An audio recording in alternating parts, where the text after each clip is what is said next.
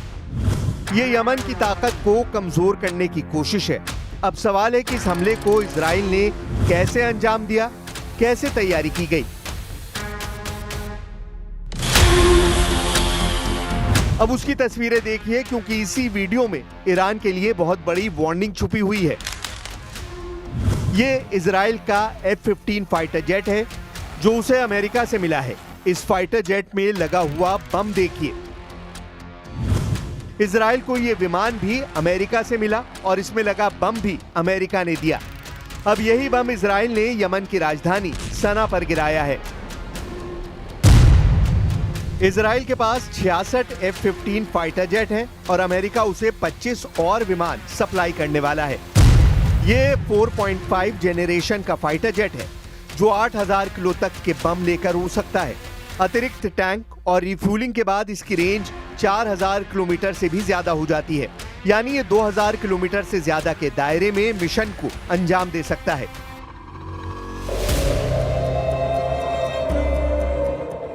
Yemen पर Israel के हमले की वजह ये तस्वीरें हैं। तेल अवीव में मिसाइल अटैक का सायरन सुना जा सकता है। सायरन यमन के मिसाइल अटैक को लेकर है, जिसके बाद यहां के लोग फौरन अंडरग्राउंड बंकर में भागे। ऐसे ही सायरन न सिर्फ इजराइल के लोगों को परेशान कर रहे हैं, बल्कि ये भी साबित कर रहे हैं कि नेतन्याहू के पास यमन का पक्का इलाज नहीं है। हालांकि उनके दावे बहुत बड़े-बड़े हैं। Whoever plans to attack us, we attack them. I believe the entire region is learning about the strength and determination of the State of Israel. क्या ईरान में अब ऐसे धमाके होने वाले हैं जैसे यमन में हुए हैं? वैसे ईरान पर हमले के लिए नेतन्याहू को दुनिया का सबसे खतरनाक हथियार देने की मांग की जा चुकी है। अब इजराइल इस धमाके से 10 गुना ताकत वाला ब्लास्ट करना चाहता है। ऐसा सिग्नल अमेरिका से मिल चुका है, क्योंकि अमेरिका में डिमांड उठ रही है कि B-2 बॉम्बर अब इजराइल को दे दिया जाए। अमेरिका के 2 सांसदों ने एक विधेयक पेश किया, जिसके मुताबिक अमेरिका के राष्ट्रपति के पास इजराइल को दुनिया का सबसे खतरनाक बम GBU-57 और उसे लॉन्च करने वाला विमान देने का अधिकार होगा। ये सांसद हैं डेमोक्रेट जॉश गॉटहाइमर और दूसरे हैं रिपब्लिकन माइक लॉलर। दोनों ने जो विधेयक पेश किया है उसका नाम है बंकर बस्टर एक्ट। इस एक्ट के तहत वो चाहते हैं कि इजराइल को स्टेल्थ बॉम्बर B-2 दिया जाए, साथ में दुनिया का सबसे खतरनाक बम GBU-57 भी दिया जाए।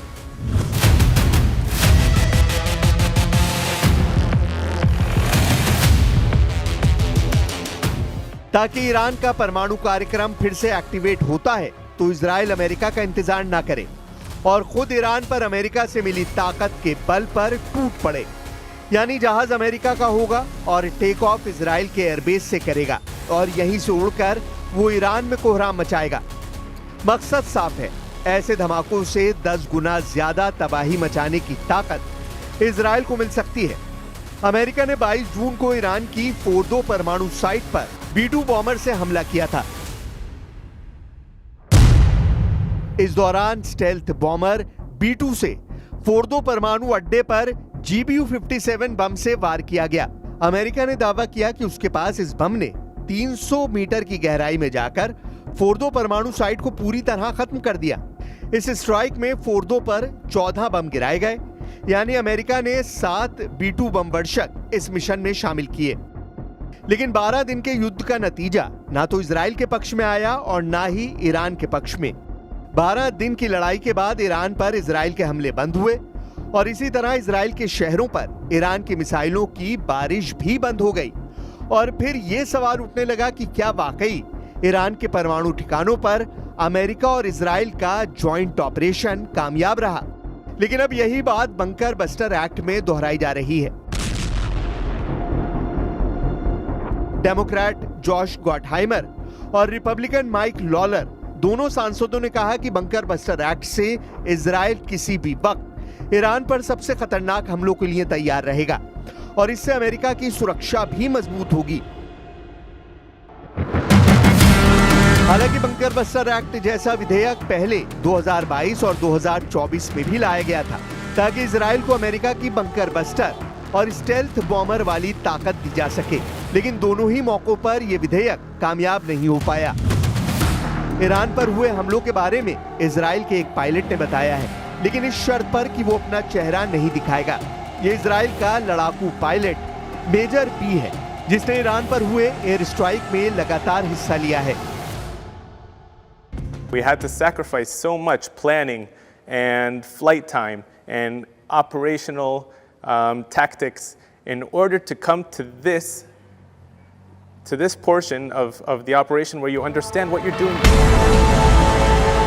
ईरान पर हुए हमलों में इजराइल ने लगातार छोटे बंकर बस्टर बम इस्तेमाल किए हैं। ऐसे बम जो कई फीट की गहराई तक कंक्रीट का बंकर तोड़कर धमाका करते हैं।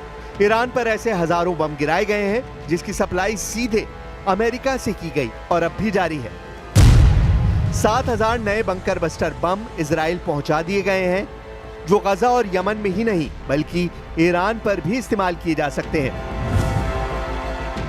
यमन का हमला देखकर साफ लग रहा है कि इजराइल की एयरफोर्स फिर से सुपर एक्टिव मोड में है। इजराइल के एयरबेस पर लगातार काम चल रहा है। यह है अमेरिका से सप्लाई किया गया MK-84 बंकर बस्टर बम। इसी बम से इजराइल ने अब तक गजा के कोने कोने को मिट्टी में मिलाया है और ईरान पर भी ऐसे ही बमों से हमले किए गए हैं और अब यमन पर यही बम गिराया जा रहा है। 2000 पाउंड या फिर 900 किलो के इस बम की ताकत क्या है, आप धमाकों को देखकर समझ सकते हैं। जब ये बम गिरता है तो ऐसा धमाका होता है जो पूरी बिल्डिंग को गिरा देता है। इधर ईरान की डिप्लोमेसी भी सक्रिय है। ईरान के विदेश मंत्री सऊदी अरब के जद्दा पहुंचे। यहां OIC यानी organisation of the Islamic cooperation की इमरजेंसी मीटिंग बुलाई गई। नेतन्याहू के गजा प्लान और यमन पर इजराइल की बमबारी ने अचानक पूरे पश्चिम एशिया को और ज्यादा तनाव में धकेल दिया है।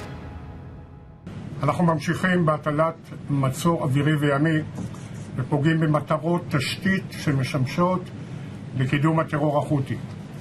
על כל טיל שישגרו לעבר ישראל, החות'ים ישלמו בריבית דריבית. היום הבאנו על החות'ים מכת חושך ועלטה. जाहिर है कि इजराइल कार्ड्स यमन और ईरान के रिश्तों की गहराई को समझते हैं और ये भी कि यमन को हथियार सप्लाई ईरान से ही होते हैं, जिसमें उन मिसाइलों का हूती वर्जन भी है जो ईरान ने इजराइल पर फायर की थी।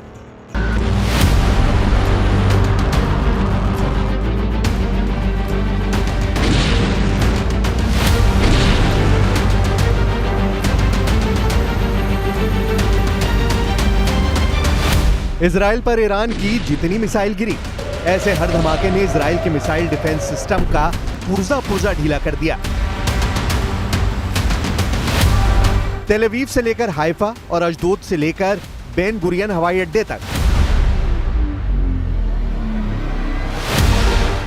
हर मिसाइल हमले ने नेतन्याहू को ईरान पर नया प्लान बनाने के लिए मजबूर कर दिया है।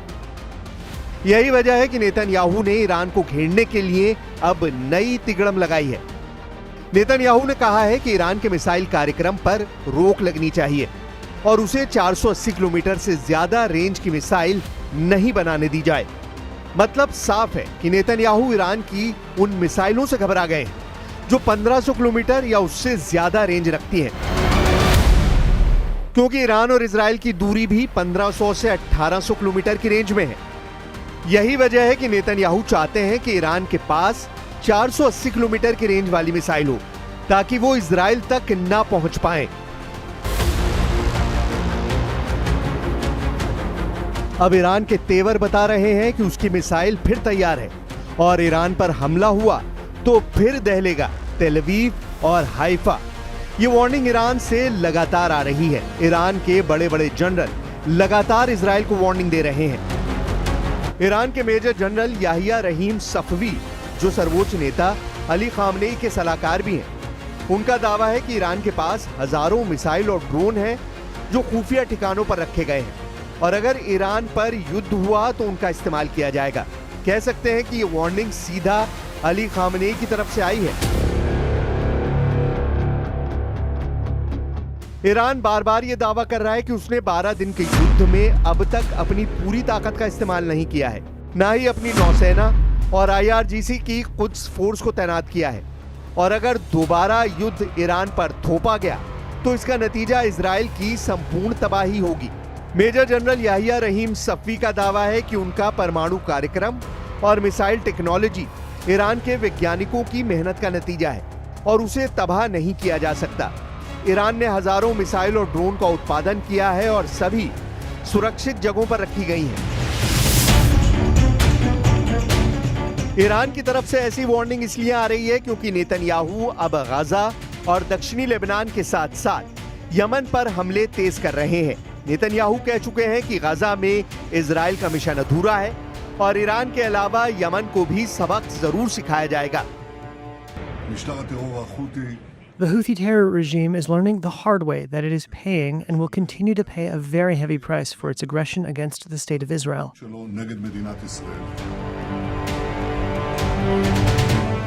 गाजा को अब पूरी तरह अपने कब्जे में लेने के लिए नेतन्याहू ने टैंक पहुंचा दिए हैं। गाजा और इजराइल के बॉर्डर पर खड़े ये टैंक गाजा प्लान को अंजाम देंगे। यही नेतन्याहू का टारगेट है। गाजा को पूरी तरह कंट्रोल करने के लिए नेतन्याहू ने बहुत बड़ा प्लान बनाया है। उनकी कोशिश हमास को पूरी तरह खत्म करने की है, लेकिन दूसरा सच ये भी है कि 700 दिन के युद्ध में अब तक गाजा के इन इलाकों में हमास ऑपरेट कर रहा है।